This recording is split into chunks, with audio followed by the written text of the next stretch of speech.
আপনি তো সাহারি খেতে উঠেন, আপনি জানেন ওই সময়টার দাম কত? আমরা বেশিরভাগ মানুষ জানি না ভোর রাতের এই সময়টার দাম কত। আরে ভাই, এই সময়ের দোয়া 1 মিনিটের দোয়া অন্য সময়ের 100 মিনিটের সমান না। অন্য সময়ের 100 মিনিটও এই ভোর রাতের 1 মিনিটের সমান না। এত মূল্যবান সময়। সাহারি খেতে উঠছেন, সাহারি খান, ভালো কথা, কিন্তু সাহারি খাওয়ার আগে পরে 10টা মিনিট জায়নামাজে মুসল্লাতে দাঁড়ান, একটু 2 রাকাত নামাজ পড়েন। এই সময়টা দোয়া কবুল হয়। আল্লাহ ডেকে ডেকে বান্দাকে দেন। একটু হাত তোলেন, চেষ্টা করবেন তো ইনশাআল্লাহ? সাহারি খেতে উঠে দোয়া করবো তো ইনশাআল্লাহ? আপনার বাসার এক কোণায় চলে যাবেন, একটু আলো আধারিতে চলে যাবেন, সেখানে গিয়ে বসে আল্লাহর কাছে একটু কথা বলবেন।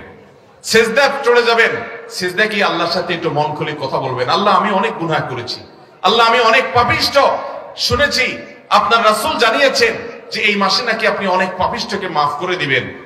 আল্লাহ, আপনি নাকি অনেক জাহান্নামে যাদের নাম চলে গেছে জাহান্নামী তালিকাভুক্ত, তাদেরকে মুক্ত করে জান্নাত দিয়ে দিবেন, আপনি নাকি ওয়াদা করেছেন। আল্লাহ, আমাকে একটু তাদের মধ্যে শামিল করে দেন। আল্লাহ, আপনি দিলে আপনার কোনো অভাব হবে না। আল্লাহর সাথে একটু কথা বলা, মুনাজাত করা ভোর রাতে করার চেষ্টা করবো তো ইনশাআল্লাহ?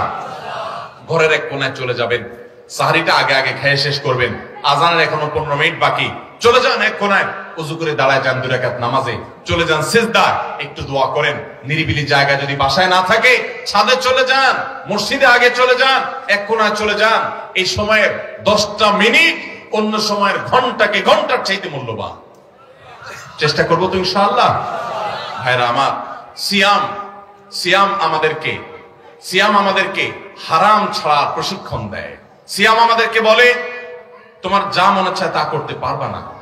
অনেক অবৈধ কাজ করার সুযোগ আসে, তোমার মনেও চায়, কিন্তু করা যাবে না। কারণ যে তুমি রোজা রয়েছো, রোজা রেখে তুমি ট্রেনিং নিয়েছো যে পানি থাকলেই পান করা যাবে না, খাদ্য থাকলেই খাওয়া যাবে না, ক্ষুধা থাকলেই খাওয়া যাবে না, আল্লাহর ভয়ে বেঁচে থাকতে হবে। এই বিষয়টাকে সামগ্রিক জীবনে অ্যাপ্লাই যেন করি, সেই শিক্ষাটাই রমজানের রোজা আমাদেরকে দেয়। আল্লাহ আমাদেরকে সেই শিক্ষা গ্রহণ করার তৌফিক দান করুন। ভাইরা আমার, রোজাকে যদি আপনি এক কথায় বুঝতে চান, এক কথায় যদি বলি রোজা কি, তাহলে আপনি বলতে পারেন রোজা বলা হয় সবরের নাম। রোজা কিসের নাম ভাই? সবরের নাম। ওই যে ক্ষুধা আছে, খাবারও আছে, তৃষ্ণা আছে, পানিও আছে, তারপরও খাচ্ছেন না, এর নাম সবর। এর নাম কি? ধৈর্য ধারণ করা, নিজেকে নিয়ন্ত্রণ করতে শিখা। আমাদের যুবকদেরকে উচ্ছৃঙ্খল হওয়ার জন্য হাজারটা আয়োজন ভোগবাদী এই সমাজে আছে।